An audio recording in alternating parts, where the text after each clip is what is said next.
Hello everyone, എല്ലാവർക്കും Pathways അക്കാദമിയുടെ daily news അനാലിസിലേക്ക് സ്വാഗതം. ഇന്ന് നമ്മൾ ഡിസ്കസ് ചെയ്യുന്ന topics marine security belt 2024, glaucoma, systematically significant digital enterprises, meropenem and disodium EDTA, CAA rules, handling nuclear waste. അപ്പോൾ അതിൽ ആദ്യം ഡിസ്കസ് ചെയ്യാൻ പോകുന്നത് മറൈൻ സെക്യൂരിറ്റി ബെൽറ്റ് 2024 കുറിച്ചാണ്. ഈ മറൈൻ സെക്യൂരിറ്റി ബെൽറ്റ് 2024 എന്ന് പറയുന്നത് റഷ്യ, ഇറാൻ, അതുപോലെ തന്നെ ചൈന എന്നീ 3 രാജ്യങ്ങൾ ചേർന്ന് നടത്തുന്ന ഒരു സംയുക്ത നാവികാഭ്യാസമാണ്. അപ്പോൾ അതിനെക്കുറിച്ച് ഇന്നത്തെ ഇന്ത്യൻ എക്സ്പ്രസിൻ്റെ വേൾഡ് പേജിനകത്ത് ഒരു ന്യൂസ് റിപ്പോർട്ട് അവർ പബ്ലിഷ് ചെയ്തിട്ടുണ്ട്. അപ്പോൾ ആ ഒരു കോണ്ടെക്സ്റ്റിലാണ് ഇതിനെക്കുറിച്ച് ഡിസ്കസ് ചെയ്യുന്നത്. ഓക്കെ, അപ്പോൾ നേരത്തെ സൂചിപ്പിച്ചതുപോലെ ഇതൊരു ജോയിൻറ്റ് നേവൽ എക്സസൈസ് ആണെന്ന് മനസ്സിലാക്കുക. ഇറാൻ, റഷ്യ, ചൈന എന്നീ 3 രാജ്യങ്ങളാണ് ഇതിനകത്ത് പങ്കെടുക്കുന്നത്. ഇത് നടക്കുന്നത് ഇറാൻ്റെ ടെറിട്ടോറിയൽ വാട്ടേഴ്സിനകത്താണ്, ഗൾഫ് ഓഫ് ഒമാനിൽ വെച്ചിട്ടാണ് ഇത് നടക്കുന്നത്. അത് കൂടാതെ Azerbaijan, India, Kazakhstan, Oman, Pakistan, south Africa എന്നീ രാജ്യങ്ങൾ ഈ എക്സസൈസിനകത്ത് ഒബ്സർവേഴ്സ് ആയിട്ട് അല്ലെങ്കിൽ നിരീക്ഷകരായിട്ട് കുറച്ച് ആൾക്കാരെ പറഞ്ഞയക്കുകയും ചെയ്തിട്ടുണ്ട്. ഓക്കെ, ഇതാണ് മറൈൻ സെക്യൂരിറ്റി ബെൽറ്റ് 2024 കുറിച്ച് പറയാനുള്ളത്. ഇനി രണ്ടാമതായിട്ട് ഡിസ്കസ് ചെയ്യാനുള്ള ടോപ്പിക്ക് ഗ്ലോക്കോമയാണ്. ഗ്ലോക്കോമ എന്ന് പറയുന്നത് നമ്മുടെ കണ്ണിനെ ബാധിക്കുന്ന ഒരു അസുഖമാണ്. അപ്പോൾ ഇതിനെക്കുറിച്ച് ഇന്നത്തെ ഹിന്ദുവിൻ്റെ page 10 the share of glaucoma cases go undetected in India എന്ന് പറഞ്ഞിട്ട് ഒരു ആർട്ടിക്കിൾ പബ്ലിഷ് ചെയ്തിട്ടുണ്ട്, ഒരു ചെറിയൊരു ന്യൂസ് പബ്ലിഷ് ചെയ്തിട്ടുണ്ട്. അപ്പോൾ ആ ഒരു കോണ്ടെക്സ്റ്റിലാണ് ഇതിനെക്കുറിച്ച് ഡിസ്കസ് ചെയ്യുന്നത്. അപ്പോൾ ഈ ഗ്ലോക്കോമ എന്ന് പറയുന്നത് നമ്മളെ കണ്ണിനെ സാധാരണഗതിയിൽ ബാധിക്കുന്ന ഒരു ഗ്രൂപ്പ് ഓഫ് ഐ ഡിസീസസിനെ അല്ലെങ്കിൽ കണ്ണിന് വരുന്ന അസുഖങ്ങളെ കോമൺലി വിളിക്കുന്ന പേരാണ് ഗ്ലോക്കോമ എന്ന് പറയുന്നത്. അപ്പോൾ ഇത് അൺട്രീറ്റഡ് ആയി തുടർന്നു പോയി കഴിഞ്ഞാൽ, അതായത് കൃത്യമായിട്ടുള്ള ചികിത്സയൊന്നും സ്വീകരിക്കാതിരുന്നു കഴിഞ്ഞാൽ നമ്മുടെ കാഴ്ച നഷ്ടപ്പെടാനും ഈവൻ അന്ധത വരെ വരാനുള്ള, ബ്ലൈൻഡ്നെസ് വരെ വരാനുള്ള സാധ്യത ഉണ്ടെന്നാണ് പറയുന്നത്. അപ്പോൾ ഈ ഗ്ലോക്കോമ പ്രധാനമായിട്ടും ബാധിക്കുന്നത് നമ്മുടെ കണ്ണിൻ്റെ ബാക്ക് സൈഡിലുള്ള ഒരു ഒപ്റ്റിക് നെർവ് എന്ന് പറയുന്ന ഒരു നെർവ് ഉണ്ട്. ആ നെർവിനെയാണ് ഇത് പ്രധാനമായിട്ടും ബാധിക്കുന്നത്. കണ്ണിലുള്ള പ്രഷർ കൂടുന്നത് കാരണമാണ് ഈ നെർവിന് ഇഷ്യൂസ് വരുന്നതെന്നാണ് സാധാരണഗതിയിൽ പറയപ്പെടുന്നത്. ഓക്കെ, ഇനി ഈ ഗ്ലോക്കോമയുടെ പ്രത്യേകത എന്ന് പറഞ്ഞു കഴിഞ്ഞാൽ ഇത് ഇനീഷ്യൽ സ്റ്റേജിലൊക്കെ ഇത് ഹൈലി അസിംറ്റമാറ്റിക് ആയിരിക്കും. അതായത് പ്രത്യേകിച്ച് നമുക്ക് ഏതെങ്കിലും തരത്തിലുള്ള സിംറ്റംസ് ഒന്നും, വിസിബിൾ ആയിട്ടുള്ള സിംറ്റംസ് ഒന്നും ഉണ്ടാവില്ല. അപ്പോൾ അതുകൊണ്ട് തന്നെ ഈ ഗ്ലോക്കോമ എന്ന് പറയുന്ന അസുഖത്തിനുള്ളൊരു പേര് ഈ ഒരു കാരണം കൊണ്ട് തന്നെ, അതായത് ആളുകൾക്ക് ഇത് പെട്ടെന്ന് മനസ്സിലാക്കാൻ പറ്റാത്തതുകൊണ്ട് തന്നെ ഇത് ഒരുപാട് കാലം കഴിഞ്ഞിട്ടാണ്, ലേറ്റായിട്ടാണ് ആൾക്കാർ ഇതിനൊക്കെ ചികിത്സ തേടാൻ തുടങ്ങുക. അത് പലപ്പോഴും ആൾക്കാരുടെ കാഴ്ചശക്തി നഷ്ടപ്പെടാനൊക്കെ കാരണമാവുകയും ചെയ്യും. അപ്പോൾ ഈ ഒരു സ്വഭാവം കൊണ്ട്, ഈ അസുഖത്തിൻ്റെ ഈ ഒരു സ്വഭാവം കൊണ്ട് the silent thief of sight എന്നുള്ളൊരു പേരും കൂടി, ഒരു നിക് നെയിം കൂടി ഈ ഒരു അസുഖത്തിനുണ്ടെന്ന് മനസ്സിലാക്കുക. ഇനി അതുപോലെ തന്നെ ഈ ഗ്ലോക്കോമ അതുകൊണ്ട് നമുക്ക് പെട്ടെന്ന് മനസ്സിലാക്കാൻ പറ്റാത്തൊരു കാര്യമായതുകൊണ്ട് തന്നെ, അല്ലെങ്കിൽ സിംറ്റംസ് ഒന്നും പുറത്ത് കാണിക്കാത്തൊരു അസുഖമായതുകൊണ്ട് തന്നെ ഇത്തരത്തിലൊരു അസുഖം നമുക്ക് ഉണ്ടോ ഇല്ലയോ എന്ന് മനസ്സിലാക്കാനുള്ള ഒരു മാർഗം എന്ന് പറയുന്നത് ഒരു കോംപ്രഹെൻസീവ് ആയിട്ടുള്ള ഡയലേറ്റഡ് ഐ എക്സാമിനേഷൻ എടുക്കുക എന്നുള്ളത് മാത്രമാണ്. അതുപോലെ തന്നെ ഗ്ലോക്കോമ വൺസ് വന്നു കഴിഞ്ഞാൽ അതിന് കൃത്യമായിട്ടുള്ള ഒരു ക്യൂർ അല്ലെങ്കിൽ ഈ അസുഖം പൂർണ്ണമായിട്ട് ഭേദമാക്കുന്നതിന് വേണ്ടിയിട്ടുള്ള ഒരു മരുന്നോ അല്ലെങ്കിൽ ട്രീറ്റ്മെൻറ്റോ ഒന്നുമില്ല. പക്ഷെ നേരത്തെ, അതായത് ഈ അസുഖം നേരത്തെ വരുന്ന സമയത്ത് തന്നെ മനസ്സിലാക്കി ട്രീറ്റ് ചെയ്ത് കഴിഞ്ഞാൽ അത് നമ്മുടെ ഗ്ലോക്കോമ കാരണം നമ്മുടെ കണ്ണിന് വന്നിട്ടുള്ള ഡാമേജ് നമുക്ക് അവസാനിപ്പിക്കാൻ പറ്റും. അത് റിക്കവർ ചെയ്യാൻ പറ്റും എന്നല്ല പറയുന്നത്, ആ ഡാമേജ് എൻഡ് ചെയ്യാൻ പറ്റും. അപ്പോൾ അതിലൂടെ നമ്മുടെ കാഴ്ചശക്തി നഷ്ടപ്പെടാതെ പ്രൊട്ടക്ട് ചെയ്യാൻ പറ്റും. ഓക്കെ, ഇതാണ് ഗ്ലോക്കോമയെ കുറിച്ച് പറയാനുള്ളത്. ഇനി അടുത്തതായിട്ട് ഡിസ്കസ് ചെയ്യാനുള്ള ടോപ്പിക്ക് സിസ്റ്റമാറ്റിക്കലി സിഗ്നിഫിക്കൻറ്റ് ഡിജിറ്റൽ എൻ്റർപ്രൈസസിനെ കുറിച്ചാണ്. ഈ സിസ്റ്റമാറ്റിക്കലി സിഗ്നിഫിക്കൻറ്റ് ഡിജിറ്റൽ എൻ്റർപ്രൈസസ് എന്ന് പറയുന്നത് നമ്മുടെ ലോകത്തിലുള്ള പ്രധാനപ്പെട്ട അല്ലെങ്കിൽ വലിയ ടെക് ജയൻസിനെയാണ് ഇങ്ങനെ സിസ്റ്റമാറ്റിക്കലി സിഗ്നിഫിക്കൻറ്റ് ഡിജിറ്റൽ എൻ്റർപ്രൈസസ് എന്ന് പറയുന്നത്. അപ്പോൾ ഈ ടെക് ജയൻസിനെ കൺട്രോൾ ചെയ്യുന്നതിന് വേണ്ടിയിട്ട് ഒരു committee on digital competition law എന്ന് പറയുന്ന ഒരു കമ്മിറ്റി ഉണ്ടായിരുന്നു, മിനിസ്ട്രി ഓഫ് കോർപ്പറേറ്റ് അഫയേഴ്സ് ഇന്ത്യയിൽ ഫോം ചെയ്തിട്ടുള്ളത്. അപ്പോൾ അവർ ഒരു റിപ്പോർട്ട് റീസെൻ്റ്ലി പബ്ലിഷ് ചെയ്തിട്ടുണ്ട്. അപ്പോൾ ആ റിപ്പോർട്ടിനകത്ത് പറയുന്നത് ഈ പറയുന്ന ബിഗ് ടെക് ഫേംസ്, ഗൂഗിൾ, മെറ്റയൊക്കെ പോലത്തെ നമുക്കൊരു തരത്തിൽ മാർക്കറ്റ് മൊണോപ്പൊളി ഉള്ള അല്ലെങ്കിൽ വലിയ രീതിയിലുള്ള കുത്തകകളായിട്ടുള്ള കമ്പനികൾ എന്ന് പറയാം. കാരണം അവർ വർക്ക് ചെയ്യുന്ന സെഗ്മെൻറ്റിൽ അവരാണ് മാർക്കറ്റ് ലീഡർ, അല്ലെങ്കിൽ അതിൻ്റെ മെജോറിറ്റി ആ മാർക്കറ്റിൻ്റെ ഷെയറും കൺട്രോൾ ചെയ്യുന്നത് അവരായിരിക്കും. അപ്പോൾ ഇത്തരത്തിലുള്ള ബിഗ് ടെക് ഫേംസിനെ റെഗുലേറ്റ് ചെയ്യുന്നതിന് വേണ്ടിയിട്ടുള്ള ചില പ്രപ്പോസൽസ് ഈ ഒരു റിപ്പോർട്ടിനകത്ത് അവർ മുന്നോട്ട് വെച്ചിട്ടുണ്ടെന്നാണ് പറയുന്നത്. അപ്പോൾ ഇതിനെക്കുറിച്ച് ഇന്നത്തെ ഹിന്ദുവിൻ്റെ പേജ് 13 ഇതുമായിട്ട് ബന്ധപ്പെട്ടൊരു ആർട്ടിക്കിൾ അവർ പബ്ലിഷ് ചെയ്തിട്ടുണ്ട്. അപ്പോൾ ഞാൻ നേരത്തെ സൂചിപ്പിച്ചതുപോലെ ministry of corporate affairs appoint ചെയ്തൊരു കമ്മിറ്റിയാണ് ഇത്തരത്തിൽ ഒരു റെക്കമെൻഡേഷൻ വെച്ചിട്ടുള്ളത്. അപ്പോൾ അതിനകത്ത് പറയുന്നത് ഡിജിറ്റൽ എക്കണോമി ഫേംസ്, അതായത് ഈ പറയുന്ന ഇൻഫ്ലുവൻഷ്യൽ ആയിട്ടുള്ള ഡിജിറ്റൽ എക്കണോമി ഫേംസ് ആയിട്ടുള്ള ഗൂഗിൾ, ആപ്പിൾ, മെറ്റ പോലുള്ള കമ്പനികളെ റെഗുലേറ്റ് ചെയ്യുന്നതിന് വേണ്ടിയിട്ടുള്ള ചില കാര്യങ്ങളൊക്കെ കൊണ്ടുവരണം എന്നാണ് പറയുന്നത്. അത് മാത്രമല്ല, ഇപ്പോൾ നമ്മൾ യൂറോപ്യൻ യൂണിയനിലൊക്കെ കാണുന്നത് പോലെ ഈ റെഗുലേഷൻസ് വയലേറ്റ് ചെയ്ത് കഴിഞ്ഞാൽ വളരെ ഹെഫ്റ്റി ആയിട്ടുള്ള അല്ലെങ്കിൽ ഹെവി ഫൈൻസ് ആണ് ഇതിനകത്ത് പ്രപ്പോസ് ചെയ്തിട്ടുള്ളത്. അതായത് ഇത്തരത്തിലുള്ള റെഗുലേഷൻസ് ഈ ബിഗ് കമ്പനീസ് അല്ലെങ്കിൽ ഈ ബിഗ് ടെക് ജയൻസ് എന്ന് നമ്മൾ വിളിക്കുന്ന ഈ ഗ്രൂപ്പ് ഓഫ് കമ്പനികൾ വയലേറ്റ് ചെയ്ത് കഴിഞ്ഞാൽ അതിനുള്ള പണിഷ്മെന്റ് ആയിട്ട് പറയുന്നത് ഇവരുടെ ടോട്ടൽ ഗ്ലോബൽ ടേൺ ഓവറിന്റെ, അതായത് ആഗോളതലത്തിലുള്ള ഇവരുടെ മൊത്തം വിറ്റുവരവിന്റെ 10% വരെ ഇവർക്ക് പെനാൽറ്റി ആയിട്ട് ഇമ്പോസ് ചെയ്യാൻ പറ്റും എന്നാണ് പറയുന്നത്. അപ്പോൾ ഇതൊരു പ്രപ്പോസലാണ്, ഇതൊരു നിയമമായിട്ട് വന്നിട്ടൊന്നുമില്ല, ഇതിനുള്ള നിയമനിർമ്മാണം നടത്തണം എന്നാണ് ഈ പ്രപ്പോസലിനകത്ത് പറയുന്നത്. അപ്പോൾ എന്താണ് ഈ സിഗ്നിഫിക്കന്റ് ഡിജിറ്റൽ എന്റർപ്രൈസസ് അല്ലെങ്കിൽ സിസ്റ്റമാറ്റിക്കലി സിഗ്നിഫിക്കന്റ് ഡിജിറ്റൽ എന്റർപ്രൈസസ് അല്ലെങ്കിൽ SSDEs എന്ന് ചോദിച്ചാൽ, അല്ലെങ്കിൽ SSDEs എന്ന് പറഞ്ഞു കഴിഞ്ഞാൽ എന്ന് വെച്ച് കഴിഞ്ഞാൽ ഇത് ബേസിക്കലി ഈ ഇന്ത്യയിലുള്ള കുറേ ഫാക്ടേഴ്സ് വെച്ചിട്ടാണ് ഈ പറയുന്ന സിസ്റ്റമാറ്റിക്കലി സിഗ്നിഫിക്കൻ്റ് ആയിട്ടുള്ള ഡിജിറ്റൽ എന്റർപ്രൈസസിനെ ഐഡന്റിഫൈ ചെയ്യുന്നത്. അതായത് ഈ കമ്പനികളുടെ ഇന്ത്യയിൽ നിന്നുള്ള ടേൺ ഓവർ, അവരുടെ ആഗോളതലത്തിലുള്ള ടേൺ ഓവർ, അതുപോലെ തന്നെ ഇവരുടെ ഗ്രോസ് മെർക്കൻഡൈസ് വാല്യൂ, അതുപോലെ തന്നെ ഇവരുടെ ഗ്ലോബൽ മാർക്കറ്റ് ക്യാപിറ്റലൈസേഷൻ, അതായത് അന്താരാഷ്ട്ര തലത്തിൽ ഇവരുടെ മാർക്കറ്റ് ക്യാപിറ്റലൈസേഷൻ അല്ലെങ്കിൽ ഇവരുടെ മൊത്തം മൂലധനം എത്രയാണെന്നുള്ളത്, അതുപോലെ തന്നെ അതല്ലെങ്കിൽ ഈക്വലൻ്റ് ആയിട്ടുള്ള fair value at an enterprise or group level, അതുപോലെ തന്നെ ഇന്ത്യയിലുള്ള നമ്പർ ഓഫ് എൻഡ് യൂസേഴ്സ് എത്രയാണ്. ഇങ്ങനെയുള്ള ക്രൈറ്റീരിയാസിൻ്റെ അടിസ്ഥാനത്തിലാണ് സിസ്റ്റമാറ്റിക്കലി സിഗ്നിഫിക്കൻറ്റ് ഡിജിറ്റൽ എന്റർപ്രൈസസിനെ ഐഡന്റിഫൈ ചെയ്യുന്നത്. സോ ബേസിക്കലി മനസ്സിലാക്കുക, സിസ്റ്റമാറ്റിക്കലി സിഗ്നിഫിക്കൻറ്റ് ഡിജിറ്റൽ എന്റർപ്രൈസസ് എന്ന് പറഞ്ഞു കഴിഞ്ഞാൽ നമ്മുടെ ഗൂഗിൾ, മെറ്റയൊക്കെ പോലത്തെ ടെക് ജയൻസ് ആണെന്ന് മനസ്സിലാക്കുക. ഓക്കെ, ഇനി അടുത്തതായിട്ട് ഡിസ്കസ് ചെയ്യാനുള്ള ടോപ്പിക്ക് മെറോപോണം ആൻഡ് ഡിസോഡിയം EDTA ആണ്. സോ ഈ മെറാപ്പോണം അതുപോലെ തന്നെ ഡിസോഡിയം EDTA എന്ന് പറയുന്നത് ഒരു കോമ്പിനേഷൻ ഡ്രഗാണ്, ഒരു ആൻറ്റി ബാക്ടീരിയൽ ഏജന്റ് ആണ്. അപ്പോൾ ഇത് റെഗുലേറ്റ് ചെയ്യുന്നതിന് വേണ്ടിയിട്ട്, അല്ലെങ്കിൽ ഈ ഡ്രഗ് ശരിക്കും ഈ മാർക്കറ്റിൽ റിലീസ് ചെയ്യുന്നതിന് വേണ്ടിയിട്ടുള്ള സാങ്ഷൻസോ അല്ലെങ്കിൽ അതിനുള്ള അപ്രൂവലോ ഒന്നും കിട്ടിയിട്ടില്ല, പക്ഷെ അത് പല സ്ഥലങ്ങളിൽ ഇത് ഉപയോഗിക്കുന്നുണ്ട്. അപ്പോൾ central drug standard control organisation ഇതിൻ്റെ മാനുഫാക്ചറും സെയിലും നിർത്തിവെക്കണം എന്നാവശ്യപ്പെട്ടുകൊണ്ട് ഒരു റീസെൻ്റ്ലി ചില കാര്യങ്ങൾ ഒരു വാർണിംഗ് ഇഷ്യൂ ചെയ്തിട്ടുണ്ടായിരുന്നു. ഓക്കെ, അപ്പോൾ അതുമായിട്ട് ബന്ധപ്പെട്ട് ഇന്നത്തെ ഹിന്ദുവിൻ്റെ പേജ് 14 അവരൊരു ന്യൂസ് റിപ്പോർട്ട് കൊടുത്തിട്ടുണ്ട്. അപ്പോൾ ആ ഒരു കോണ്ടെക്സ്റ്റിലാണ് നമ്മൾ ഇതിനെക്കുറിച്ച് ഡിസ്കസ് ചെയ്യുന്നത്. ഓക്കെ, അപ്പോൾ നമ്മുടെ ഇന്ത്യയിൽ ഈ പറയുന്ന ഈ മെറോപെനം അതുപോലെ തന്നെ ഡിസോഡിയം EDTA എന്ന് പറയുന്നത് മാർക്കറ്റ് ചെയ്യുന്നത് ഒരു broad spectrum anti bacterial agent ആയിട്ടാണ്. അപ്പോൾ എന്താണ് broad spectrum anti bacterial agent എന്ന് അറിഞ്ഞിരിക്കുക. നമുക്കറിയാം, സാധാരണഗതിയിൽ നമ്മൾ ബാക്ടീരിയൽ ഇൻഫെക്ഷൻസ് വന്നു കഴിഞ്ഞാൽ ആൻറ്റിബയോട്ടിക്സ് യൂസ് ചെയ്യും. അപ്പോൾ ആൻറ്റിബയോട്ടിക്സിന് ബേസിക്കലി നമുക്ക് 2 തരത്തിൽ ക്ലാസിഫൈ ചെയ്യാൻ പറ്റും. ഒന്ന് നാരോ സ്പെക്ട്രം ആൻറ്റി ബാക്ടീരിയൽ ഏജന്റും മറ്റൊന്ന് ബ്രോഡ് സ്പെക്ട്രം ആൻറ്റി ബാക്ടീരിയൽ ഏജന്റും.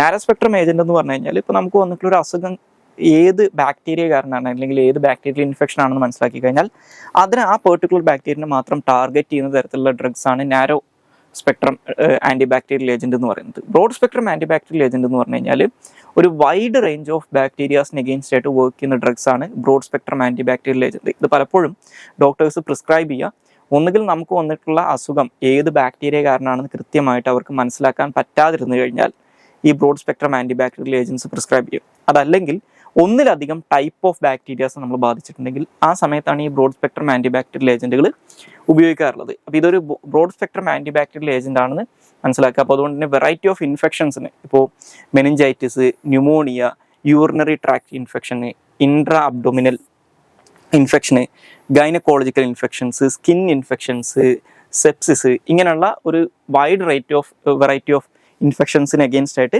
ഇത് യൂസ് ചെയ്യാറുണ്ട്. അതുമാത്രമല്ല ഇതൊരു കോമ്പിനേഷൻ ഡ്രഗ് ആണെന്ന് മനസ്സിലാക്കുക. അതായത് ഒന്നിലധികം ഡ്രഗ്സിൻ്റെ ജോയിൻ ചെയ്തിട്ടുണ്ടാക്കുന്ന ഡ്രഗാണിത്.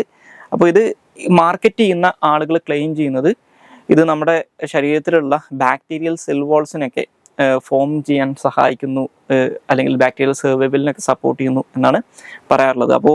പക്ഷേ ഇതിൻ്റെ ഒരു പ്രശ്നം എന്ന് പറഞ്ഞു കഴിഞ്ഞാൽ ഞാൻ നേരത്തെ പറഞ്ഞതുപോലെ ഇന്ത്യയിലെ drug standards control organisation, central drug standards control organisation ഇതിന് അപ്രൂവൽ കൊടുത്തിട്ടില്ല എന്നുള്ളൊരു കാര്യം അവർ പറഞ്ഞിട്ടുണ്ട്. അപ്പോൾ അതുകൊണ്ട് തന്നെ ഇതിൻ്റെ സെയിൽസും അതുപോലെ തന്നെ ഇതിൻ്റെ മാനുഫാക്ചറിങ് ഒക്കെ അല്ലെങ്കിൽ എസ്പെഷ്യലി ഇതിൻ്റെ സെയിൽസ് ഒക്കെ നിർത്തിവെക്കാൻ വേണ്ടിയിട്ട് അവർ പറഞ്ഞിട്ടുണ്ടെന്ന് മനസ്സിലാക്കുക. ഇനി അടുത്തതായിട്ട് ഡിസ്കസ് ചെയ്യാനുള്ള ടോപ്പിക്ക് CAA റൂൾസിനെ കുറിച്ചാണ്, അല്ലെങ്കിൽ സിറ്റിസൺഷിപ്പ് അമെൻമെൻറ്റ് ആക്ട് റൂൾസിനെ കുറിച്ചാണ്.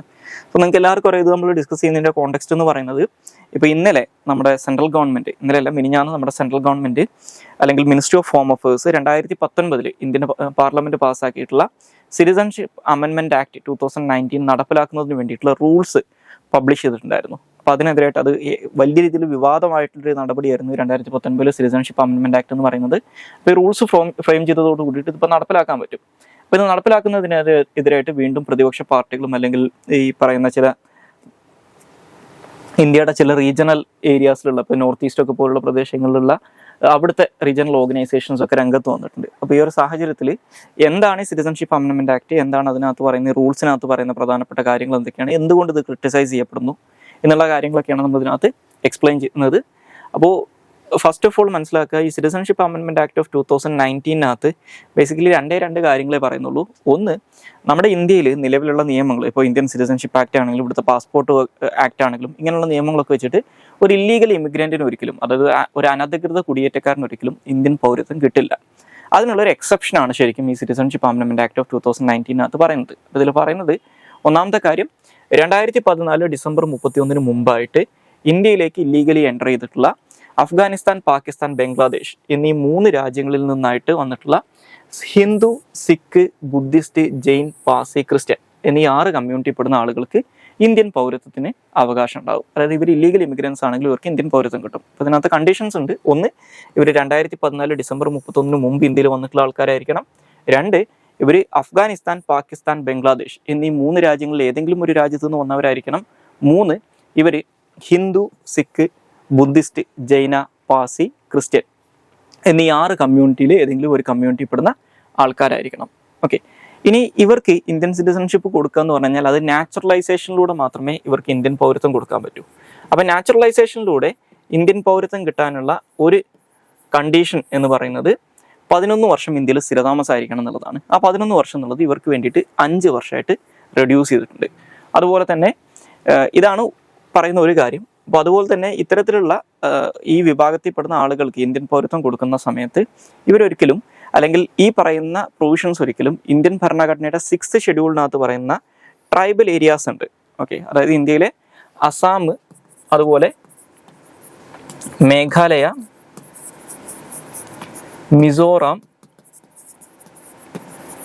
ത്രിപുര എന്നീ 4 സംസ്ഥാനങ്ങളിലായിട്ട് 10 ട്രൈബൽ ഏരിയാസ് ഉണ്ട്. ഇപ്പോൾ അസാമിൽ കാർബി ആംഗ്ലോങ്, നോർത്ത് കച്ചാർ, ബോഡോലാൻഡ് എന്നൊക്കെ പറഞ്ഞിട്ടുള്ള 3 എണ്ണവും, മേഘാലയയിൽ ഗാരോ, കാസി, ജയന്തിയ എന്ന് പറയുന്ന 3 എണ്ണം ഉണ്ട്, മിസോറാമിൽ ചക്മ, മാരാല എന്ന് പറയുന്ന 3 എണ്ണം ഉണ്ട്, ത്രിപുരയിൽ ത്രിപുര ട്രൈബൽ ഏരിയ ഡിസ്ട്രിക്റ്റ് ഉണ്ട്. അപ്പോൾ ഈ പറയുന്ന ട്രൈബൽ ഏരിയാസിന് ഇത് അപ്ലിക്കബിൾ അല്ല.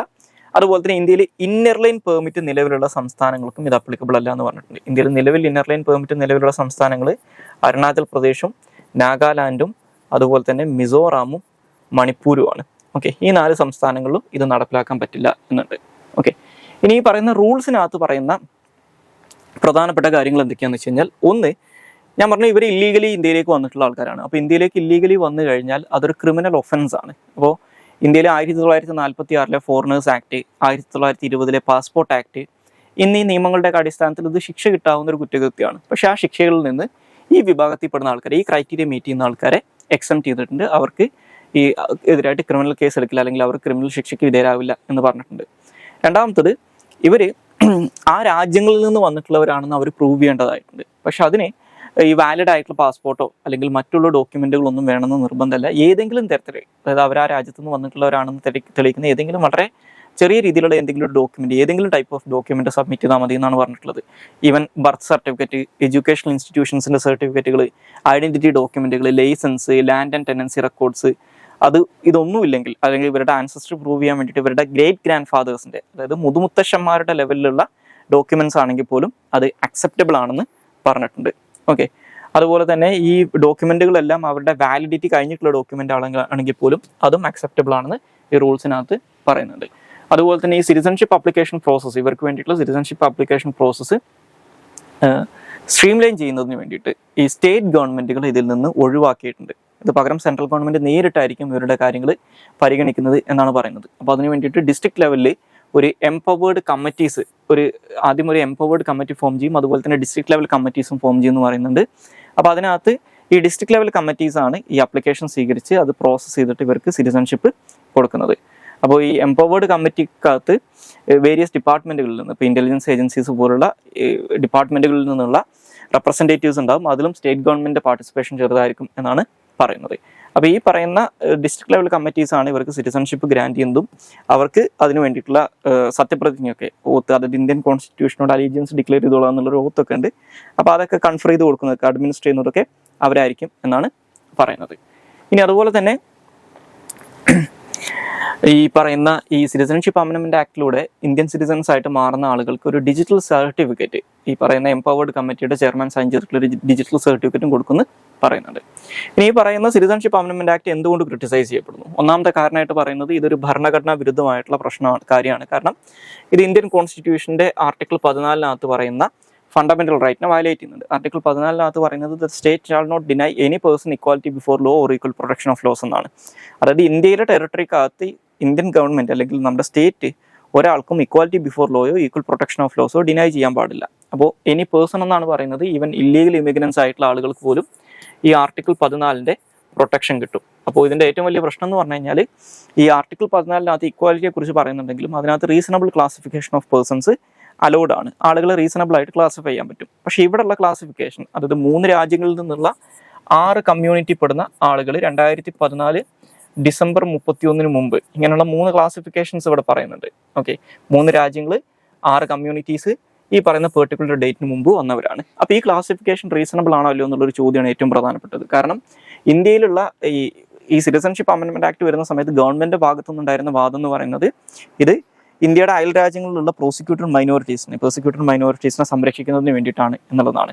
പക്ഷേ ഈ 3 രാജ്യങ്ങളിൽ നിന്നല്ലാതെ വന്നിട്ടുള്ള പെർസിക്യൂട്ടഡ് മൈനോറിറ്റീസും ഇന്ത്യയിലുണ്ട്. ഉദാഹരണത്തിന് മ്യാൻമാറിൽ നിന്ന് വന്നിട്ടുള്ള റോഹിംഗ്യ മുസ്ലിംസ്, അതുപോലെ തന്നെ ബംഗ്ലാദേശിൽ നിന്ന് വരുന്ന അവിടുത്തെ ചക്മാസ് എന്നൊക്കെ പറയുന്ന ട്രൈബൽ കമ്മ്യൂണിറ്റി പെടുന്ന ക്രിസ്ത്യൻസ് ഉണ്ട്.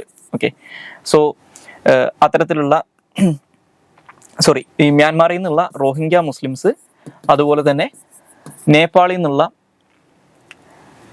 നിന്ന് വന്നിട്ടുള്ള മദേശീസ്, ജൻജാതീസ്, താരൂസ് എന്നൊക്കെ പറയുന്ന അവിടെയുള്ള എത്നിക് മൈനോറിറ്റീസ് ഉണ്ട്. അതുപോലെ തന്നെ ടിബറ്റിൽ നിന്ന് വന്നിട്ടുള്ള ബുദ്ധിസ്റ്റുകളുണ്ട്, അതുപോലെ ഭൂട്ടാനിൽ നിന്ന് വരുന്ന ക്രിസ്ത്യൻസ് ഉണ്ട്, ശ്രീലങ്കയിൽ നിന്ന് വരുന്ന തമിഴ്സ് ഉണ്ട്. സോ ഇത്തരത്തിലുള്ള മറ്റുള്ള വിഭാഗങ്ങളെ ഒന്നും ഇതിനകത്ത് ഉൾപ്പെടുത്തിയിട്ടില്ല. അതായത് ഈ രാജ്യങ്ങളിൽ നിന്ന് വരുന്ന പെർസിക്യൂട്ടഡ് മൈനോറിറ്റീസിനെ ഒന്നും ഇതിനകത്ത് ഉൾപ്പെടുത്തിയിട്ടില്ല. അപ്പോൾ ഈ ഒരു ക്ലാസിഫിക്കേഷൻ റീസണബിൾ ആണല്ലോ എന്നുള്ളൊരു ചോദ്യമുണ്ട്. അത് മാത്രമല്ല, ഈ പറയുന്ന 3 രാജ്യങ്ങളിൽ നിന്ന് വരുന്നുള്ള മറ്റുള്ള മൈനോറിറ്റി വിഭാഗങ്ങളുണ്ട്. ഉദാഹരണത്തിന് പാകിസ്ഥാനിൽ നിന്നൊക്കെയുള്ള ബഹായിസ് എന്ന് പറയുന്നൊരു വിഭാഗമുണ്ട്, അതുപോലെ തന്നെ ജൂതന്മാരുണ്ട്, ഈവൻ ഇറാനിൽ നിന്ന് വരുന്ന പാസികളുണ്ട്. ഓക്കെ, അപ്പോൾ അവർക്കൊന്നും ഇതിന്റെ സംരക്ഷണം കൊടുക്കുന്നില്ല എന്നുള്ളൊരു പ്രശ്നമുണ്ട്. അപ്പോൾ അതുകൊണ്ട് തന്നെ ആർട്ടിക്കിൾ 14 വയലേഷൻ ആണെന്നുള്ളതാണ് ഇതിനെതിരായിട്ടുള്ള ഏറ്റവും പ്രധാനപ്പെട്ട ക്രിറ്റിസിസം എന്ന് പറയുന്നത്.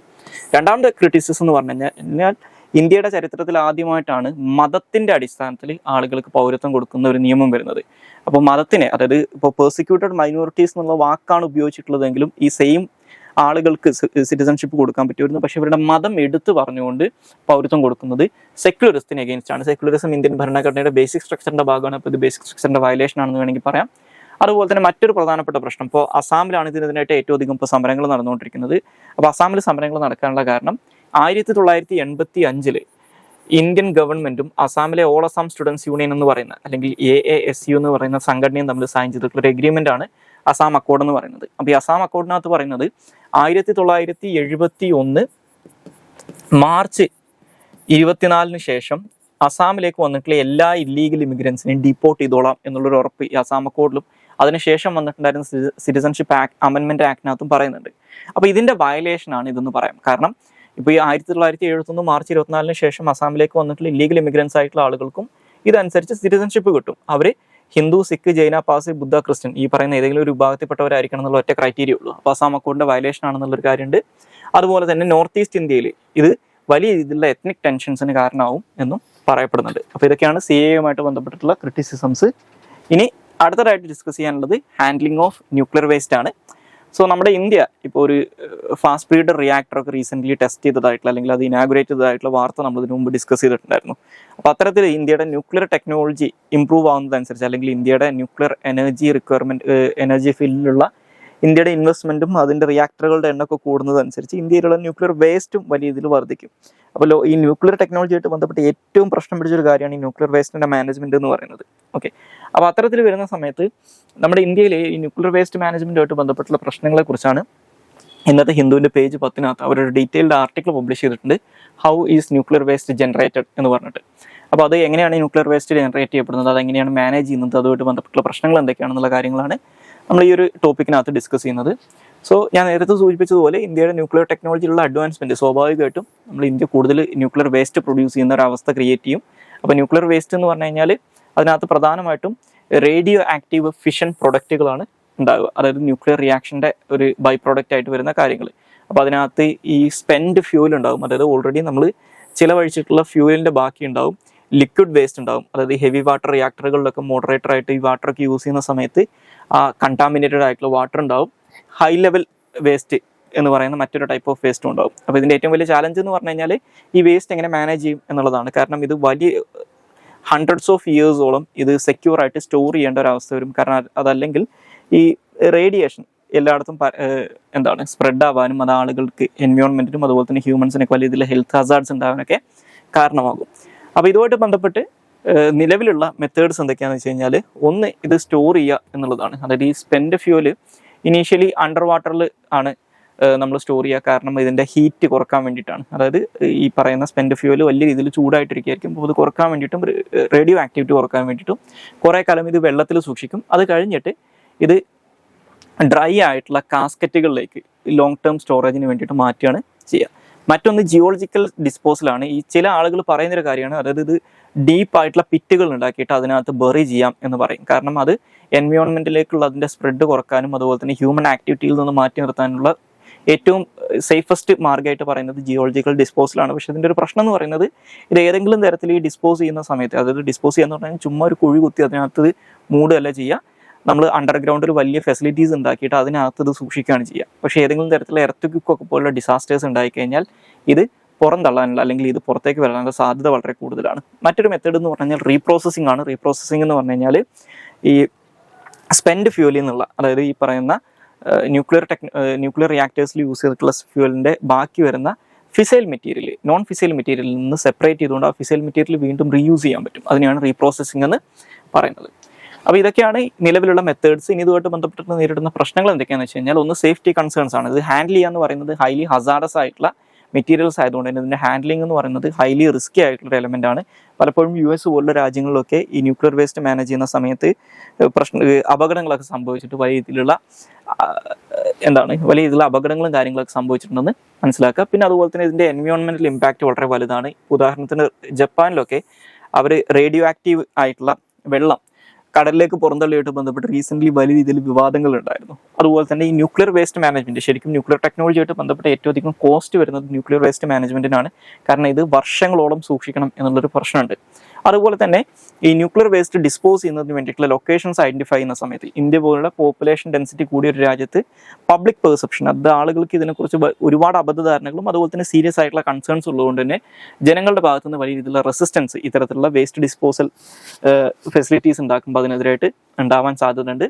അതുപോലെ തന്നെ ഇതൊരു ethical and Inter generational consideration ഉണ്ട്. അതായത് ബേസിക്കലി ഞാൻ പറഞ്ഞ ന്യൂക്ലിയർ വേസ്റ്റ് എന്ന് പറഞ്ഞു കഴിഞ്ഞാൽ ഹൺഡ്രഡ്സ് ഓഫ് ഇയേഴ്സ് ഇത്തരത്തിൽ മാനേജ് ചെയ്യേണ്ടി വരും. അപ്പോൾ ഇന്നത്തെ തലമുറ എടുത്തൊരു തീരുമാനത്തിൻ്റെ ബാധ്യത അടുത്ത തലമുറയും കൂടി അനുഭവിക്കേണ്ട ഒരു അവസ്ഥ ഇതിലൂടെ വരുന്നുണ്ട് എന്നുള്ളൊരു പ്രശ്നമുണ്ട്.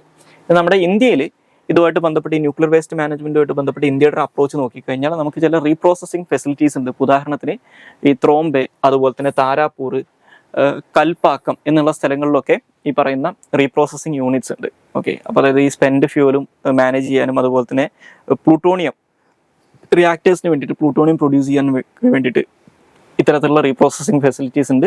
അതുപോലെ തന്നെ ഓൺ സൈറ്റ് സ്റ്റോറേജ് ഫെസിലിറ്റീസ് ഉണ്ട്. അതായത് ഇപ്പോൾ ഇൻ്റർമീഡിയറ്റ് ലെവലിലുള്ള അല്ലെങ്കിൽ ലോ ലെവലിലുള്ള റേഡിയോ ആക്റ്റീവ് വേസ്റ്റ് ഒക്കെ ഇത്തരത്തിലുള്ള ന്യൂക്ലിയർ പവർ സ്റ്റേഷൻസ് ജനറേറ്റ് ചെയ്യുന്ന സമയത്ത് അത് ഓൺ സൈറ്റിൽ തന്നെ ആ സൈറ്റിൽ തന്നെ മാനേജ് ചെയ്യാനുള്ള ഫെസിലിറ്റീസ് ഉണ്ട്. അതുപോലെ തന്നെ ഫ്യൂച്ചർ ചാലഞ്ചസ്, അതായത് ഇപ്പോൾ ഈ പ്രോട്ടോടൈപ്പ് ഫാസ്റ്റ് ബ്രീഡർ റിയാക്ടറൊക്കെ നമ്മൾ ഇന്ത്യ കമ്മീഷൻ ചെയ്യുന്ന സമയത്ത് സ്വാഭാവികമായിട്ടും അത് എക്സ്ട്രാ, അതായത് ഫാസ്റ്റ് ബ്രീഡർ റിയാക്ടറിൻ്റെ ഏറ്റവും വലിയൊരു നെഗറ്റീവ് സൈഡ് എന്ന് പറഞ്ഞു കഴിഞ്ഞാൽ അത് വലിയ രീതിയിൽ ന്യൂക്ലിയർ വേസ്റ്റ് പുറന്തള്ളും, അല്ലെങ്കിൽ ന്യൂക്ലിയർ വേസ്റ്റ് ജനറേറ്റ് ചെയ്യും എന്നുള്ളതാണ്. അതായത് different types of nuclear waste പുറന്തള്ളും. ഇപ്പോൾ ഫിഷൻ പ്രൊഡക്റ്റുകൾ, അതുപോലെ തന്നെ ഒരു ട്രാൻസുറാനിക് എലമെൻറ്റ്സ് എന്നൊക്കെ പറയുന്ന ന്യൂക്ലിയർ വേസ്റ്റ് പുറന്തള്ളുന്ന ഒന്നാണ് ഈ ഫാസ്റ്റ് ബ്രീഡർ റിയാക്ടറുകൾ. അപ്പോൾ ഇതും ഒരു പ്രശ്നമായിട്ട്, ഭാവിയിൽ പ്രശ്നമായിട്ട് വരും എന്നുള്ളൊരു കാര്യം മനസ്സിലാക്കുക. സോ ഇത്രയും കാര്യങ്ങളാണ് ഇന്നത്തെ ഡെയിലി ന്യൂസ് അനാലിസിനകത്ത് ഡിസ്കസ് ചെയ്യാനുള്ളത്. Thank you all.